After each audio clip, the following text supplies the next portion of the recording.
Kali ini kita akan membahas tentang bagaimana nilai dan norma konstitusional UUD Negara Republik Indonesia 1945 dan konstitusionalitas ketentuan perundang-undangan di bawah UUD. Di dalam UUD 1945, terdapat aturan atau hukum yang berisi ketentuan yang mengatur bagaimana pemerintah dijalankan. Ini merupakan bagian atau isi dari konstitusi. Pembahasan bagaimana nilai dan norma konstitusional UUD Negara Republik Indonesia 1945 dan konstitusionalitas ketentuan perundang-undangan di bawah UUD meliputi pokok-pokok bahasan sebagai berikut. Konsep dan urgensi konstitusi dalam kehidupan berbangsa negara Indonesia. Sumber historis, sosiologis, dan politik tentang konstitusi dalam kehidupan berbangsa negara Indonesia. Dinamika dan tantangan konstitusi dalam kehidupan berbangsa negara Indonesia. Esensi dan urgensi konstitusi dalam kehidupan berbangsa negara Indonesia. Marilah kita tinjau pembahasan yang pertama, yaitu konsep dan urgensi konstitusi dalam kehidupan berbangsa negara Indonesia.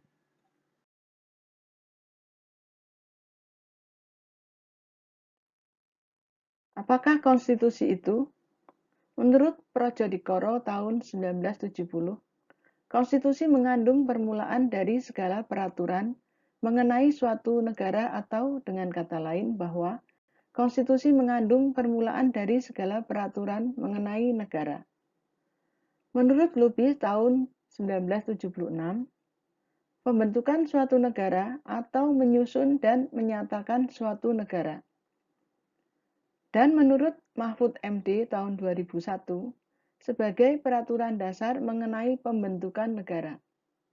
Menurut Oxford Advanced Learners Dictionary, yang pertama adalah the system of laws and basic principles that a state, country, or an organization is governed by.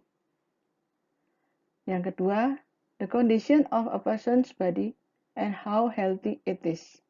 Yang ketiga, the way something is formed or organized. Yang keempat, the of forming something. Menurut KBBI, yang pertama, segala ketentuan dan aturan tentang ketatanegaraan atau Undang-Undang Dasar dan sebagainya. Yang kedua, Undang-Undang Dasar suatu negara. Menurut Lord James Bryce, dalam buku C.F. Strong tahun 1960, a constitution is a frame of political society organized through and by law. That is to say, one which in law has established permanent institution with recognized function and definite rights. Menurut C.F. Strong tahun 1960, a constitution may be said to be a collection of principles according to which the power of the government, the rights of governed, and the relation between the two are adjusted. Menurut Aristoteles di dalam buku Zahiri tahun 1971, Constitution variously as a community of interest that the citizens of a state have in common, as the common way of living that a state has chosen, and as in fact the government. Menurut Aristoteles dalam buku Barker tahun 1988, a constitution is an organization of offices in a city, by which the method of their distribution is fixed. The sovereign authority is determined, and the nature of the end to be pursued by the association and all its members is prescribed.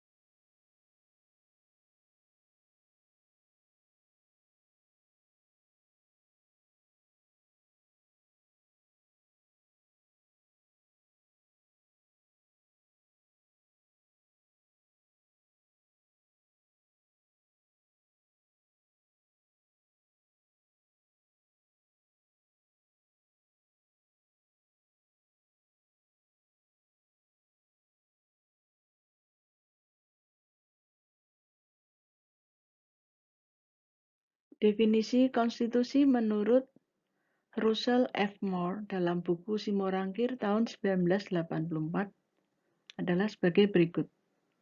The oldest and most general usage is purely descriptive. The constitution of a country consists of its governmental institution and the rules which control their operation. Menurut Bolingbroke dalam buku Where tahun 1975, by constitution we mean whenever we speak with propriety and exactness that assemblage of laws, institutions and customs derive from certain fixed principles of reason that compose the general system, according to which the community had agreed to be governed. Menurut Chambers Encyclopedia volume keempat, di dalamnya terdapat definisi konstitusi sebagai berikut. Constitution denotes a body of rules which regulates the government of a state or, for that matter, of any institution of organization. Menurut William H. Harris tahun 1975, Constitution's fundamental principles of government in a nation, either implied in its laws, institutions, and customs, or embodied in one document in several.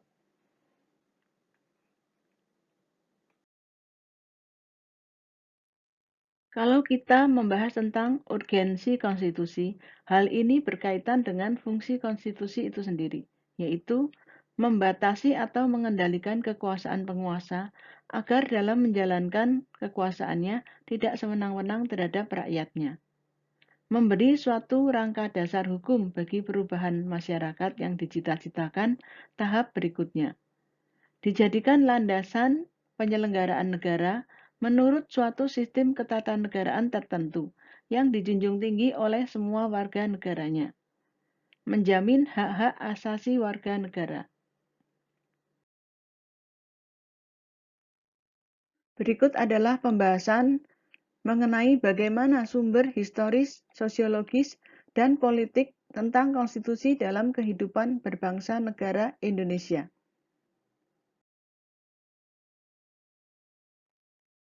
Tinjauan sumber historis. Menurut Thomas Hobbes tahun 1588 sampai 1679, manusia pada status naturalis bagaikan serigala. Disebutkan sebagai Homo homini lupus atau man is a wolf to his fellow man, yang kuat mengalahkan yang lemah. Sehingga menjadi bellum omnium contra omnes atau war of all against all. Perang semua lawan semua. Sehingga diperlukan factum unionis atau id union, perjanjian antara sesama manusia. Dengan begitu akan terjadi factum subjectionis atau id subjection.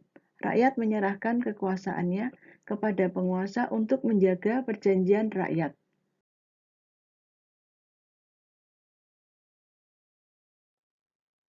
Dalam sumber historis, istilah primus inter pares adalah yang utama di antara sekawanan atau kumpulan, atau orang terpenting dan menonjol di antara orang yang derajatnya sama. Sehingga kita mengenal divine right, yang menyatakan bahwa penguasa di bumi merupakan pilihan Tuhan, sehingga ia memiliki otoritas tidak tertandingi, yang menyebabkan munculnya raja-raja tiran, berkuasa sewenang-wenang dan menindas rakyat. Sebagai contoh, Louis XIV dijuluki sebagai Raja Matahari, atau Le Roi Soleil, atau Louis yang Agung, Louis le Grand atau Le Grand Monarque. Akibat pemerintahannya yang absolut, Louis XIV berkuasa dengan sewenang-wenang. Hal itu menimbulkan kesengsaraan dan penderitaan yang luar biasa pada rakyat.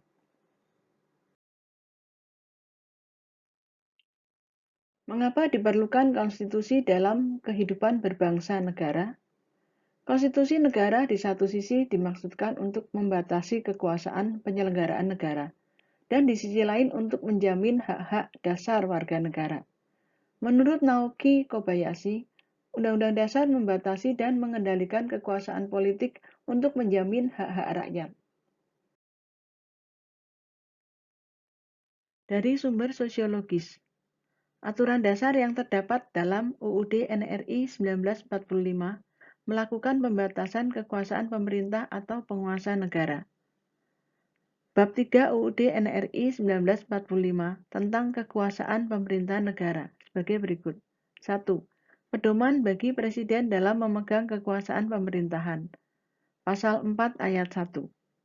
2. Syarat-syarat yang harus dipenuhi oleh calon presiden dan calon wakil presiden. Pasal 6 ayat 1. 3. Pembatasan masa jabatan presiden dan wakil presiden. Pasal 7. 4. Pemberhentian presiden dan wakil presiden dalam masa jabatannya. Pasal 7A dan 7B. 5. Presiden tidak dapat membekukan dan atau membubarkan DPR. Pasal 7C. 6. Pernyataan perang, membuat perdamaian, dan perjanjian dengan negara lain. Pasal 11 ayat 1, ayat 2, dan ayat 3. 7. Menyatakan keadaan bahaya. Pasal 12. 8. Mengangkat dan menerima duta negara lain. Pasal 13 ayat 1, ayat 2, dan ayat 3. 9. Pemberian gerasi dan rehabilitasi. Pasal 14 ayat 1. 10. Pemberian amnesti dan abolisi. Pasal 14 ayat 2. 11. Pemberian gelar, tanda jasa, dan lain-lain tanda kehormatan. Pasal 15. Dan 12. Pembentukan Dewan Pertimbangan. Pasal 16.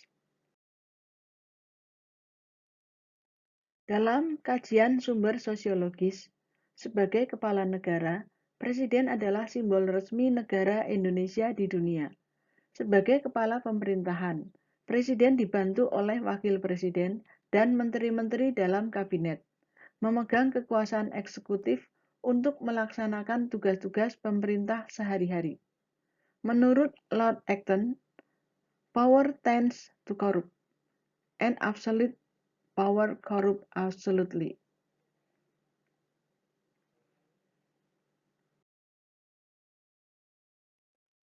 Kita lanjutkan dengan kajian sumber politis. Konstitusi juga diperlukan untuk membagi kekuasaan dalam negara. Negara dari sudut kekuasaan dan sebagai organisasi kekuasaan, maka konstitusi dapat dipandang sebagai lembaga atau kumpulan asas yang menetapkan bagaimana kekuasaan dibagi di antara beberapa lembaga kenegaraan, misalnya antara badan legislatif, eksekutif, dan yudikatif. Konstitusi menentukan cara-cara bagaimana pusat-pusat kekuasaan itu bekerja sama dan menyesuaikan diri satu sama lain, serta merekam hubungan-hubungan kekuasaan dalam negara.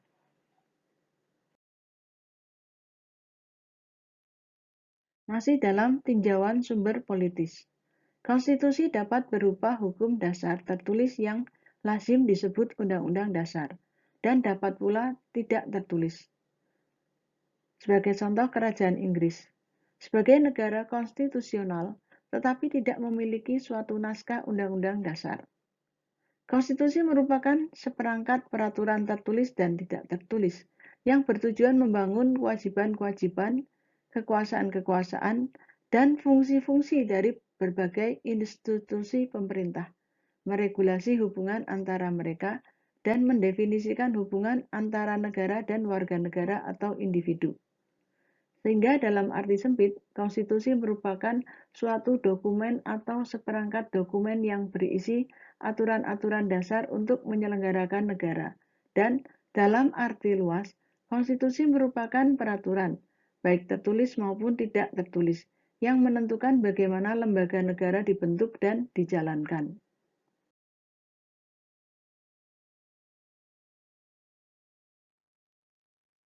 Berikutnya akan kita bahas tentang bagaimana dinamika dan tantangan konstitusi dalam kehidupan berbangsa negara Indonesia. Berikut adalah dinamika konstitusi Indonesia. Konstitusi UUD NRI 1945 masa kemerdekaan berlaku dari 18 Agustus 1945 sampai dengan Agustus 1950. Dengan catatan mulai 27 Desember 1949 sampai dengan 17 Agustus hanya berlaku di wilayah RI Proklamasi.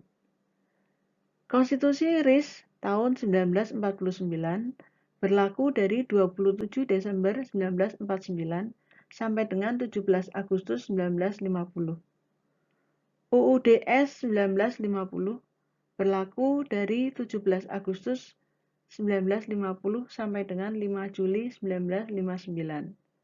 UUD NRI 1945 masa Orde Lama berlaku 5 Juli 1959 sampai dengan 1965.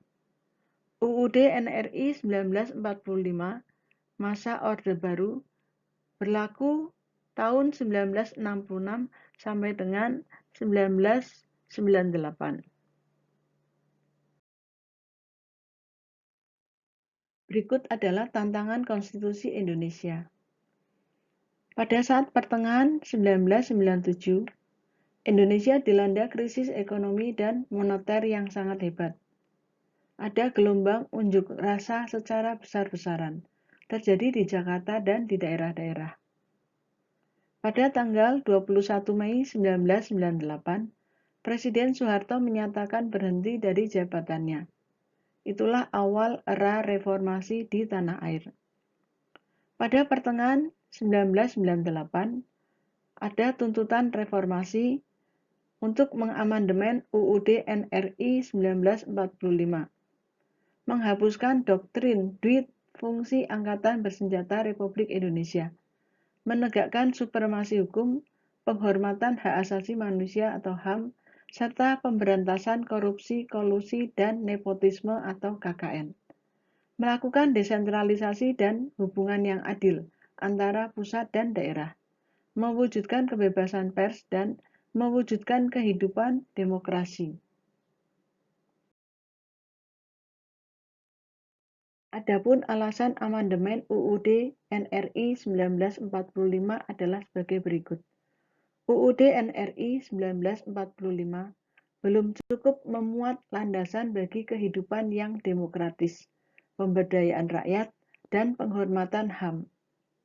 Dalam tubuh UUD NRI 1945 terdapat pasal-pasal yang menimbulkan penafsiran beragam atau lebih dari satu tafsir atau multitafsir dan membuka peluang bagi penyelenggaraan negara yang otoriter, sentralistik, tertutup, dan berpotensi tumbuhnya praktek korupsi, kolusi, dan nepotisme atau KKN. Bahwa ini adalah sekedar undang-undang dasar sementara, undang-undang dasar kilat, bahwa barangkali boleh dikatakan pula inilah revolusi groundwork. Nanti kita akan membuat undang-undang dasar yang lebih sempurna dan lengkap. Insinyur Soekarno dalam rapat Panitia Persiapan Kemerdekaan Indonesia 18 Agustus 1945.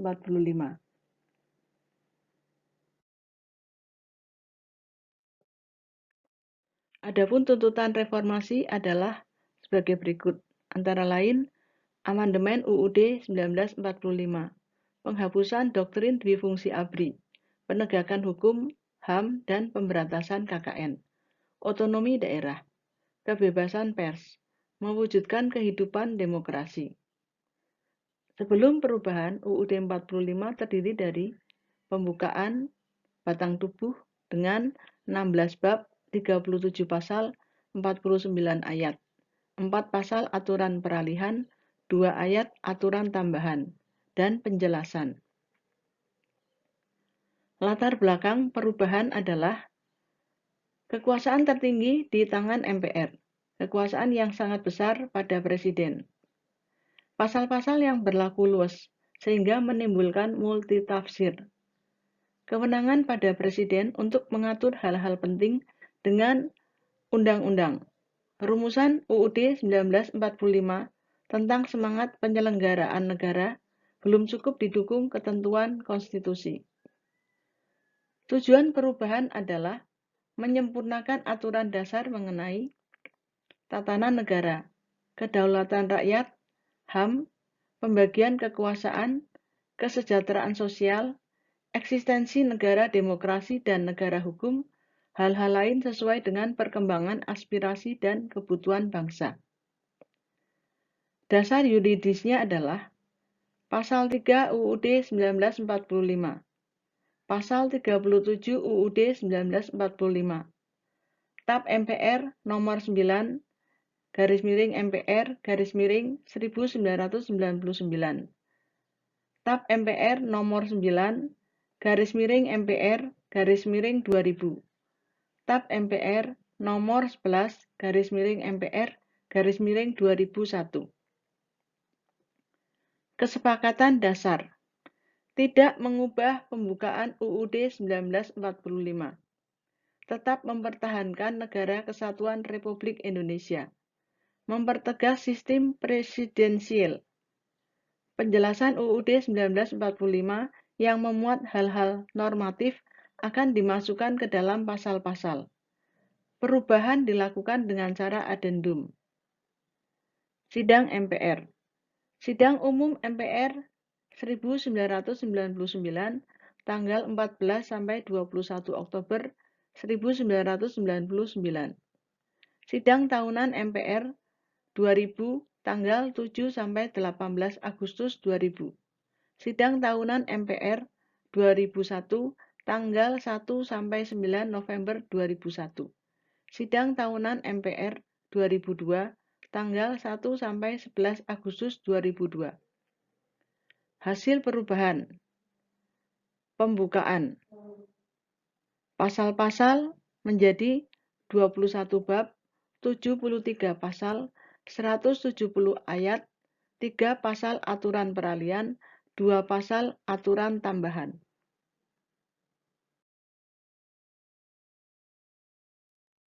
Kita lanjutkan dengan pembahasan mengenai bagaimana esensi dan urgensi konstitusi dalam kehidupan berbangsa negara Indonesia.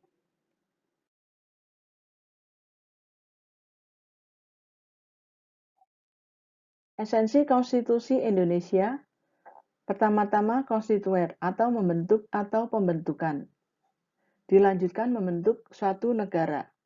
Karena konstitusi berarti menjadi dasar pembentukan suatu negara, oleh karena itu, tanpa konstitusi negara tidak mungkin terbentuk. Menurut Hamid S. Atamimi, pentingnya suatu konstitusi atau undang-undang dasar adalah sebagai pemberi pegangan dan pemberi batas, sekaligus tentang bagaimana kekuasaan negara harus dijalankan. Jadi UUD NRI 1945 sebagai konstitusi negara Indonesia memiliki kedudukan sebagai hukum tertinggi dan hukum dasar negara. Sebagai hukum tertinggi negara, UUD NRI 1945 menduduki posisi paling tinggi dalam jenjang norma hukum di Indonesia. Sebagai hukum dasar, UUD NRI 1945 merupakan sumber hukum bagi pembentukan peraturan perundang-undangan di bawahnya.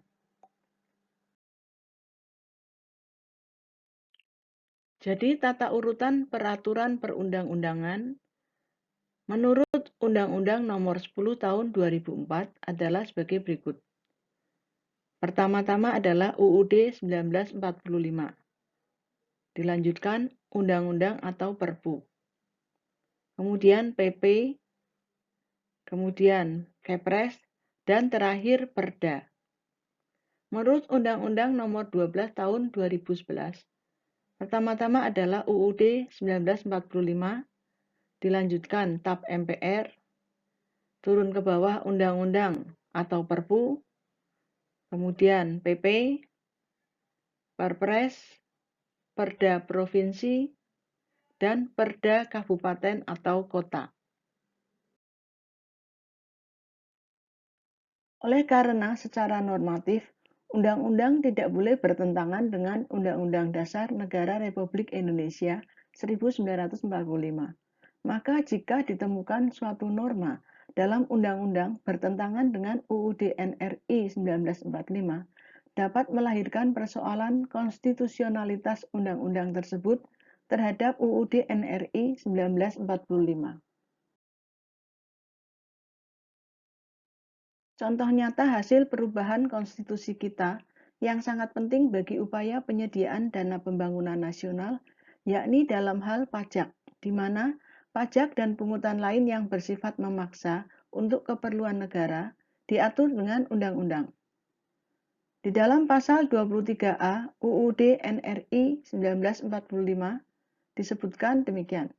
Pajak pusat melalui Undang-Undang Anggaran Pendapatan dan Belanja Negara atau APBN, penerimaan pajak pusat dialokasikan untuk membiayai program kerja yang dikelola oleh pemerintah pusat maupun pemerintah daerah atau Pemda. Pajak daerah melalui pembahasan APBD yang dilakukan oleh Pemda dan DPRD. Penerimaan pajak daerah dialokasikan untuk membiayai program kerja pemerintah daerah. Berikut adalah alur penggunaan pajak dalam membiayai belanja negara. Bisa kita mulai dari pajak dan sumber pendapatan lainnya yang disetorkan ke kas negara oleh warga negara, baik pembayar pajak dan non-pembayar pajak, yang kemudian akan dibahas di dalam APBN oleh pemerintah dan DPR, yang akan menghasilkan anggaran pendapatan dan belanja negara. Di dalam APBN inilah terkandung juga penyediaan fasilitas dan layanan publik yang akan dinikmati oleh warga negara yang tadi sebagai pembayar pajak dan non-pembayar pajak. Demikian seterusnya, ini seperti sebuah siklus.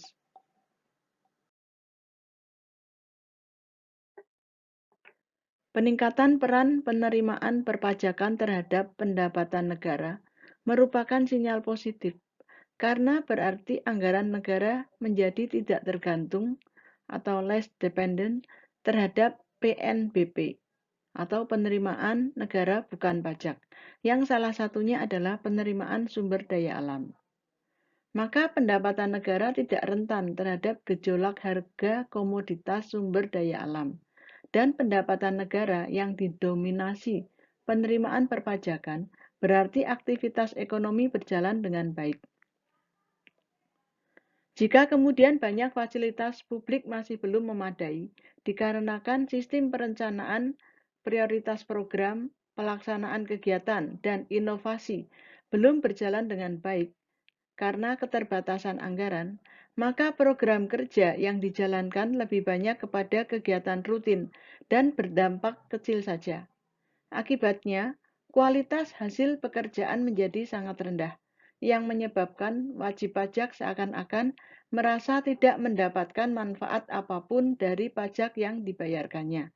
Sebagai warga negara yang baik, kita harus menjaga keseimbangan antara pelaksanaan kewajiban dan penuntutan hak kepada negara.